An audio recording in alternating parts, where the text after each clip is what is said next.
Middle class मामले में आपका स्वागत है।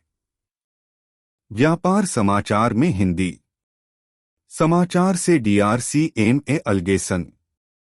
केंद्रीय सरकार में सड़क परियोजना में RS 7.5 लाख की सीमा का घोटाला भाग -11 3.5.2.3 दिल्ली मुंबई एक्सप्रेसवे MoRTH अनुकूलन करते समय नवंबर 2018 BPPI के तहत विकसित होने वाले राष्ट्रीय राजमार्गों की लंबाई दिल्ली से मुंबई तक खिंचाव विकसित करने का फैसला किया, जिसमें दिल्ली वडोदरा एक्सप्रेसवे और वडोदरा मुंबई एक्सप्रेसवे शामिल हैं, जो भविष्य में 12 लेन के विन्यास के लिए 8 लेन ग्रीनफील्ड एक्सप्रेसवे के रूप में विस्तार योग्य हैं। दिल्ली वडोदरा एक्सप्रेसवे को निर्माण के EPC मोड के तहत विकसित किया जा रहा था, जबकि वडोदरा मुंबई एक्सप्रेसवे को निर्माण के HAM मोड के तहत विकसित किया जा रहा था। यातायात के लिए उपलब्ध वैकल्पिक मार्ग बटा परिवहन का तरीका विशेष रूप से उत्तरी भारत से पश्चिमी भारत की ओर जाने वाले माल यातायात, मुंबई जवाहरलाल नेहरू पोर्ट ट्रस्ट और कंदला के बंदरगाहों की ओर को नीचे चित्रित किया गया है। विकल्पों में 4 मौजूदा सड़क संरेखण मार्ग 1, रूट 2, रूट 367 और NH-48 एक नया सड़क संरेखण शामिल है। दिल्ली मुंबई एक्सप्रेसवे DMI और एक ग्रीनफील्ड रेल संरेखण 68 अर्थात पश्चिमी समर्पित फ्रेट कॉरिडोर WDFC।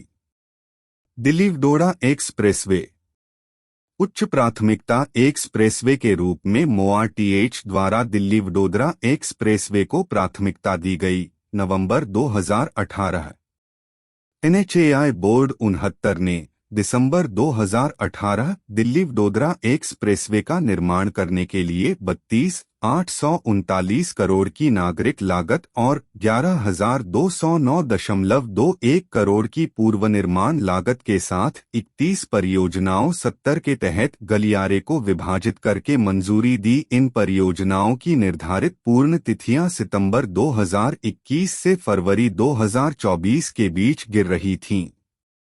इन परियोजनाओं ने 31 मार्च 2023 तक 13.70% से 100% 71 के बीच भौतिक प्रगति हासिल की थी। दिल्ली वडोदरा एक्सप्रेसवे के लेन विन्यास की प्राथमिकता के बारे में ऑडिट ने निम्नलिखित का अवलोकन किया। आय लागत लाभ विश्लेषण। NHAI बोर्ड ने लागत लाभ विश्लेषण के आधार पर दिल्ली वडोदरा एक्सप्रेसवे को मंजूरी दी, जिसके तहत 8 लेन ग्रीनफील्ड एक्सप्रेसवे के विकास की तुलना 3 मौजूदा मार्गों यानी रूट 1 के विकास के खिलाफ की गई थी। 2 और 3 इन मार्गों में से 2 के लिए 6 लेन विन्यास में 2 लेन के मौजूदा लेन विन्यास और 1 मार्ग के लिए 6 लेन अभिगम नियंत्रित 72 विन्यास। यह लागत लाभ विश्लेषण निम्नलिखित तरीकों से कम था। 1 लेन विश्लेषण 40,000 यात्री कार इकाइयों के वार्षिक औसत दैनिक यातायात को दिल्ली वडोदरा एक्सप्रेसवे पर अपने वाणिज्यिक संचालन की तारीख फरवरी 2024 से अप्लाई करने का अनुमान लगाया गया था और वार्षिक यातायात वृद्धि के साथ यातायात को और बढ़ाना था 5% 73। दिल्ली वडोदरा एक्सप्रेसवे के निर्माण के लिए विभिन्न लेन विन्यास के साथ अनुमानित नागरिक लागत इस प्रकार थी। इस तथ्य को ध्यान में रखते हुए कि 8 लेन एक्सप्रेसवे के लिए भारतीय सड़क कांग्रेस के दिशानिर्देशों के अनुसार 1,30,000 यात्री कार इकाइयों 6% पीक ओवर ट्रैफिक पर का वार्षिक औसत दैनिक यातायात आवश्यक था। निर्मित 8 लेन अवसंरचना अपने वाणिज्यिक संचालन की तारीख से 24 वर्षों तक कमतर रहेगी। इसी तरह इस तथ्य पर विचार करते हुए कि भारतीय सड़क कांग्रेस के दिशानिर्देशों के अनुसार 6 लेन एक्सप्रेसवे के लिए 86,000 यात्री कार इकाइयों 6% पीक ओवर ट्रैफिक पर का वार्षिक औसत दैनिक यातायात आवश्यक था। यहाँ तक कि बनाई गई एक 6 लेन की बुनियादी संरचना भी अपने वाणिज्यिक संचालन की तारीख से 15 साल तक कम रही होगी। राष्ट्रीय राजमार्ग अवसंरचना और संबंधित लागतों की इस सुस्ती को लागत लाभ विश्लेषण में नहीं माना गया था। MoRTH नवंबर 2018 और NHAI बोर्ड दिसंबर 2018 का निर्णय दिल्ली वडोदरा एक्सप्रेसवे की विस्तृत परियोजना रिपोर्टों के बिना 12 लेन के लिए खर्च करने योग्य 8 लेन एक्सप्रेसवे का निर्माण करने के लिए अंतिम तिथि तक होगा। विस्तृत परियोजना रिपोर्ट सलाहकारों के लिए एक अंशदायी कारक रहा है, जो कम लेन विन्यास के साथ दिल्ली वडोदरा एक्सप्रेसवे के निर्माण की व्यवहार्यता का विश्लेषण नहीं करते हैं। इसके अलावा NHAI द्वारा क्रमशः 4 लेन, 6 लेन और 8 लेन ग्रीनफील्ड एक्सप्रेसवे के रखरखाव और संचालन लागत के संबंध में संभावित व्यय के बारे में कोई विश्लेषण नहीं किया गया था। MoRTH NHAI वर्तमान में लेन के विन्यास को सीमित करने के विकल्प पर विचार कर सकता था, जो IRC विनिर्देश के अनुसार संभव था, और निर्माण के लिए कॉन्फ़िगरेशन के अनुरूप केवल भूमि प्राप्त करना था उच्च लेन, ताकि भविष्य में अतिरिक्त लेन का निर्माण किया जा सके और जब इष्टतम यातायात उन पर अप्लाई करने की उम्मीद थी। MoRTH ने उत्तर दिया, अप्रैल 2022 की परियोजना राजमार्ग पर यातायात परियोजना राजमार्ग के वाणिज्यिक संचालन की तारीख और 40,000 यात्रियों को पूरा करने के लिए 40,000 से अधिक यात्री कार इकाइयों के होने का अनुमान था। कार इकाइयों 12 लेन विन्यास के आगे विस्तार के साथ 8 लेन अभिगम नियंत्रण राजमार्ग।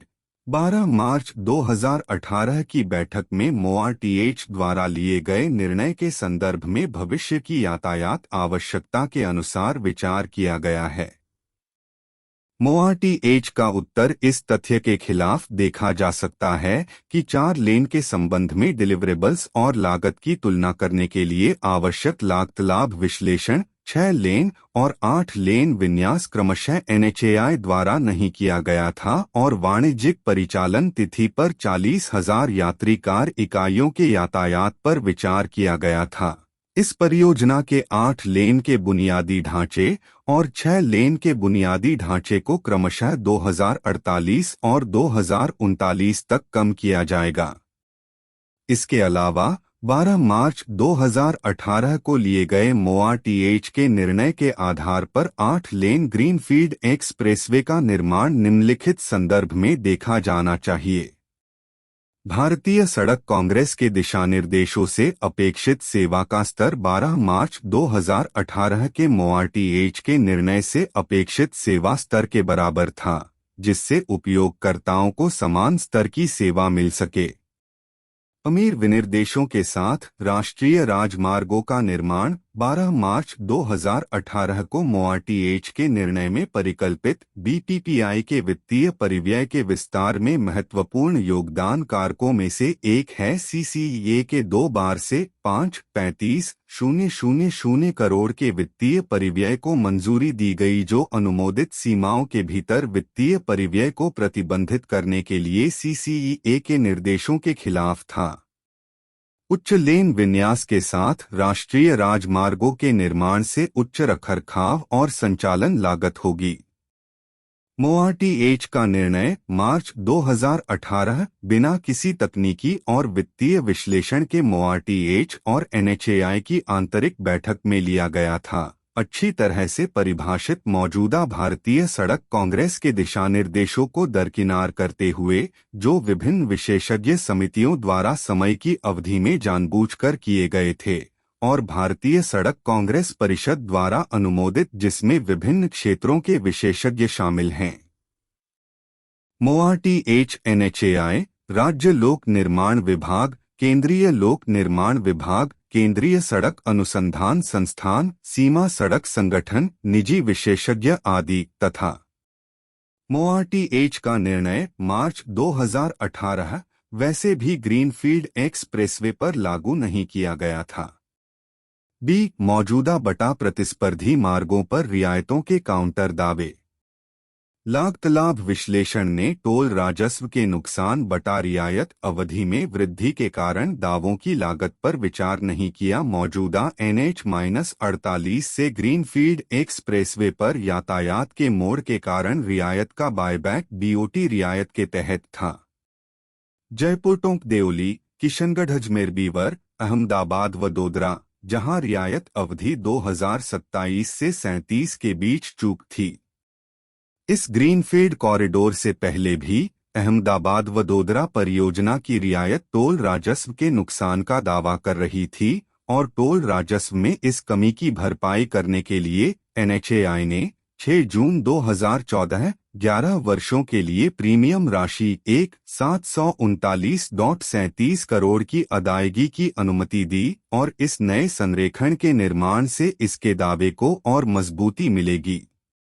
MoRTH ने उत्तर दिया, अप्रैल 2022 की दिल्ली मुंबई मार्गों की मौजूदा रियायतों की रियायत अवधि 2022 से 24 तक पूरी होने वाली थी और दिल्ली मुंबई एक्सप्रेसवे के पूरा होने के कार्यक्रम के साथ मेल खाएगी, इसलिए यह प्रतिस्पर्धात्मक हिस्सों के टोलिंग राजस्व को प्रभावित नहीं करेगा।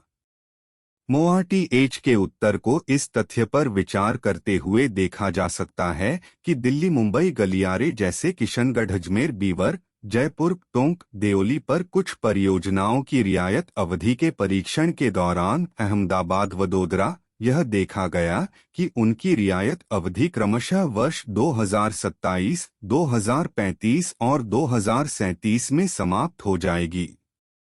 इसके अलावा BOT टोल रियायत समझौते के अनुच्छेद 29 जनवरी 2002 के तहत रियायतकर्ता लक्ष्य यातायात में कमी के मामले में रियायत अवधि के विस्तार के लिए पात्र था, भले ही यह प्रतिस्पर्धी सड़क के लिए यातायात के मोड़ के कारण हो या नहीं। इसके अलावा अहमदाबाद वडोदरा के मामले में NHAI पहले से ही निर्वाह राजस्व में कमी के कारण प्रीमियम के आस्थगित के रूप में विभिन्न लाभ दे रहा है। कृपया वीडियो को लाइक करें। कृपया चैनल को सब्सक्राइब करें। कृपया वीडियो को अपने दोस्तों और रिश्तेदारों के साथ साझा करें। देखने के लिए धन्यवाद।